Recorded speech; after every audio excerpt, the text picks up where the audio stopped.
Hillary who met secretly with a foreign ambassador.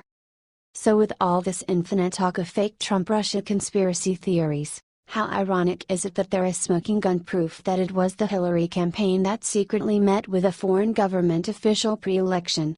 Wikileaks has exposed that a private, off-the-record meeting was set up with the Clinton campaign and Chinese ambassador Qi. So while Don Jr. met with a Russian lawyer that was not working for the Russian government at the time, Hillary met with a Chinese ambassador who was. So how come these Democrats and media pundits who are foolishly calling Don Jr.'s meeting treason are not calling Hillary names 1000x worse? Hypocrites.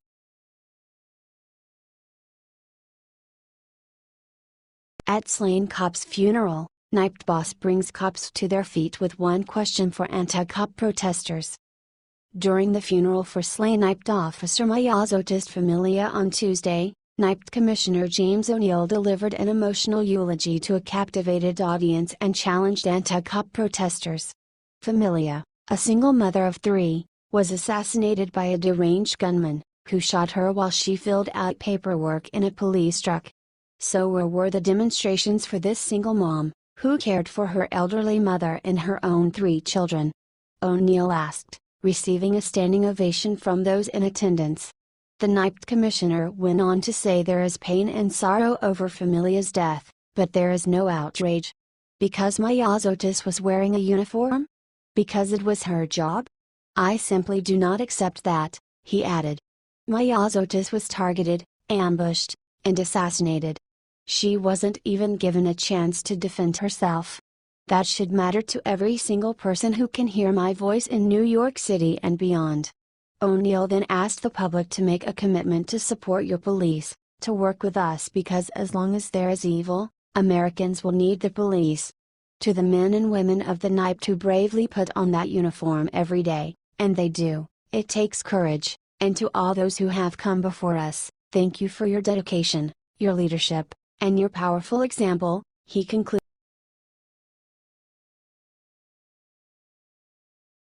Liberals blocked a car. Soon found out it was a diplomatic vehicle. A video shared on Facebook this month has gone viral, showing some German protesters learning the hard way that blocking a diplomatic vehicle is not a smart idea. In the incident that happened in Hamburg, Germany, the protesters made a human wall to spread some kind of message, but unfortunate for them they had stopped a diplomatic vehicle. This year's G20 summit in Hamburg awoke a series of protests, that some of them were violent and the security that had a job to protect the lives of diplomats weren't happy at all. They showed that there is only one way to break up a roadblock that refuses to break up, and that is to step on the gas. The driver warned the protesters but they didn't seem to care, they just clapped.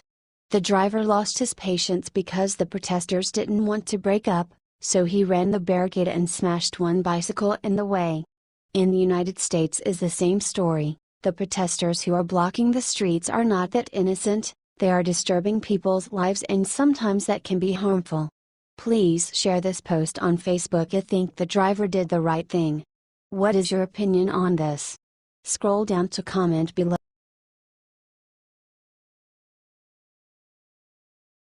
Bill O'Reilly revealed the only thing Trump Jr. did wrong. The story describing the meeting between a Russian lawyer and the staffers from Trump's campaign during the 2016 election cycle was only an interesting story, but Donald Trump Jr. should have revealed the meeting sooner, said former Fox News host Bill O'Reilly. O'Reilly posted a video on his website saying, "So the story is that Donald Trump Jr. and his brother-in-law Jared Kushner and Paul Manafort, who for a short time managed the Trump campaign, met with a Russian attorney who knows people in the Kremlin shortly after the Indiana primary, which pretty much sewed everything up for Trump as the Republican nominee. Now, the story is interesting," O'Reilly said. "It's interesting. Is it any more than that? No, not at this point." O'Reilly pointed out that few cable news channels describe Trump Jr.'s meeting differently. But if you look at CNN and MSNBC, O'Reilly said, "Oh, Russian collusion. All of that. Okay, fine. You knew they were gonna do it," he said. "You knew the reason the New York Times dropped it when Trump came back was thinking of another news cycle here, They could resume the Russian collusion narrative. That's what's in play. Keep it going, keep it alive. Now, I don't know what happened, he said. Trump Jr. says he met with a woman because she said she had some kind of dirt on Hillary Clinton.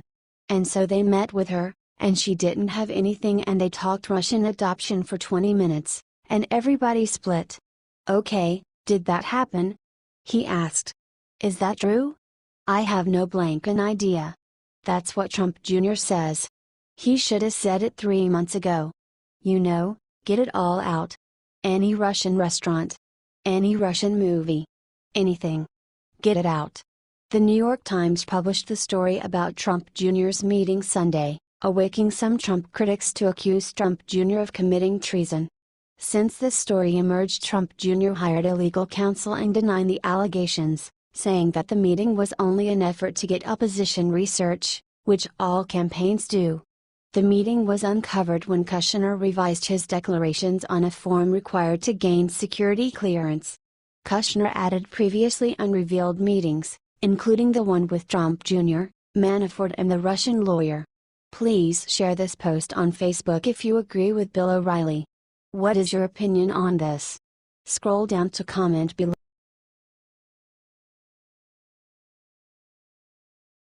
Guest calls CNN anchor fake news, watch his reaction. CNN is falling apart. Literally. Pressure at the network is at a boiling point as scandal after scandal befalls them. Numerous leaders at CNN have been caught on hidden camera clearly stating that they make up news and report regularly on news they know to be false. Writers have been forced to resign and hosts have simply lost it on live television. Don Lemon, a host of CNN Tonight, had a complete breakdown and outburst when patrons of his show tried to bring up the fake news the network has been perpetuating and confront him on some of the issues at hand. Lemon dramatically explodes and then leaves the set. Watch video here. Lemon has made no secret of his disdain for President Donald Trump, taking shots at him every chance he gets. Lemon gets extremely frustrated when he can't get the guest on his show to agree with his point of view.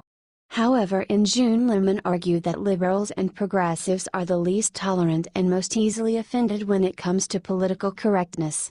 Mediaite first reported that Lemon was addressing a rant against PC culture on college campuses that Jerry Seinfeld made.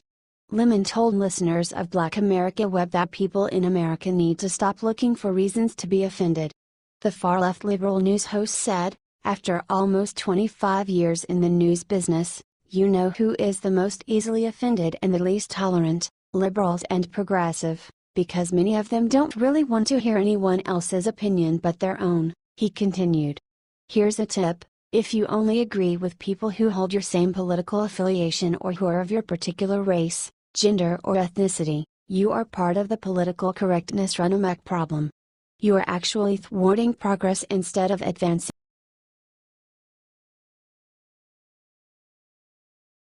He did. Trump issues powerful order to take down source groups. Liberals are furious.